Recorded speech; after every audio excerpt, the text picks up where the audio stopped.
Alright, so you guys have been following me, and I recently had to leave a job because of a bully boss, and I started another job. But unfortunately, I've been on the new job for 2 weeks now, and I find that I'm once again hiding in the closet about my personal life, and I hope I can change that over the next coming weeks.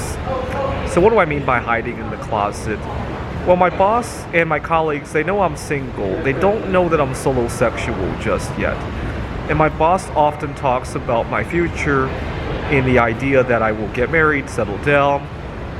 For example, he'll talk about how I'll handle various family situations. And I feel very silly when we talk about this. He's Korean, so he and I sometimes talk a little bit more personally. So the last 2 weeks, I've been getting the idea that I'll just please him and just collect the check for now, but I can't do that indefinitely, right? I had a transitory period of hiding in the closet. It's time to end that, and I want to be cautious though, because the last time I turned it around a little bit too quickly. Last time I tried to hike rates of coming out of the closet a little bit too quickly, and it backfired. Let's put it that way. Now, I had a problem with my family many years ago about another kind of sexual orientation. My family were from Taiwan.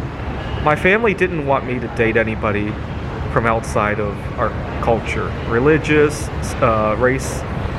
I was dating a girl from Eastern Europe, and my family got very upset about that. And I had to hide out to go see her, and when my family found out, they were very upset. I mean, they were okay with me getting to know her, but when it became very serious, they got worried for me, and they talked about all sorts of issues with their backgrounds, how they're communists and all that. Okay. When I was working on my PhD, I had a close male friend, and my dad wasn't too happy about that.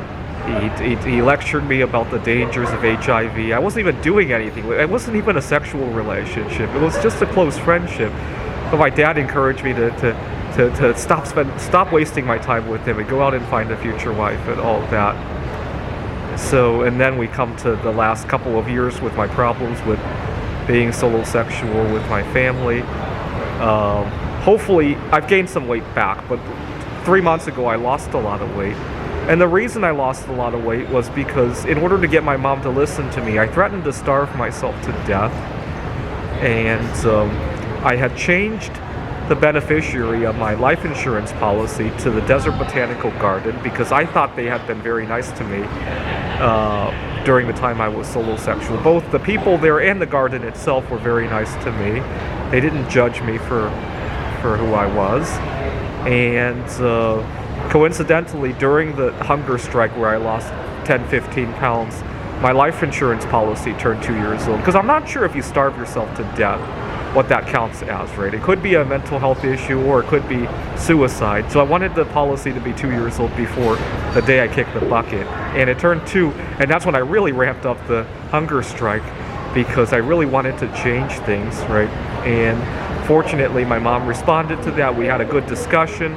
Also, I went to work and I asked for May 15th off. There's a lunar eclipse. I got the day off, and then I started eating again. And so all is good now. I hope I don't have to resort to that again. That was one of the most trying times, but one of the most beautiful times of my life too, because I made a statement and I got heard. Very rarely do I get heard in my life. Now, my family, I don't think they're against me having a close male friend anymore. They're certainly not against Eastern Europeans, but I haven't been able to turn around the idea of solo sexuality nearly as much as the other two. I had a funny name for Eastern European girls, actually. I called them Nikitas because Elton John had a song, Nikita, about a girl that he knew from across the Berlin Wall during the time of the Cold War.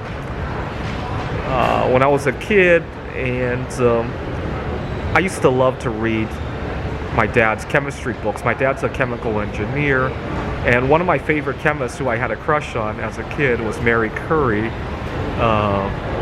And sometimes Eastern European girl who's also very smart. I call them Mary Curry Jr., right? So when I was in Poland 4 years ago, I had a nice conversation with the owner's daughter, but she was only 17 years old at the time. I vowed to come back a few years later. We used to have a Computer Olympiad conference in Amsterdam every summer, and I gave her, I couldn't remember her name, so when I would tell my friends about her, I would always refer to her as Mary Curry Jr. Now, in 2020, I was saddened to learn that the hostel that I was staying at had been converted into a quarantine facility, and then they became a refugee camp. I don't know what they are now, so hopefully I'll get to go back and see her again at some point. I don't think she's relationship material, but she did give me a big source of inspiration at the time, so I'll be forever thankful for her. And fortunately, my family is more or less approving of that these days. They're not approving of the other kind of sexual orientation, though, unfortunately. And hopefully I won't have to activate that life insurance policy. And I think Desert Botanical Garden would be saddened to hear the source of that money anyhow. Thanks for watching.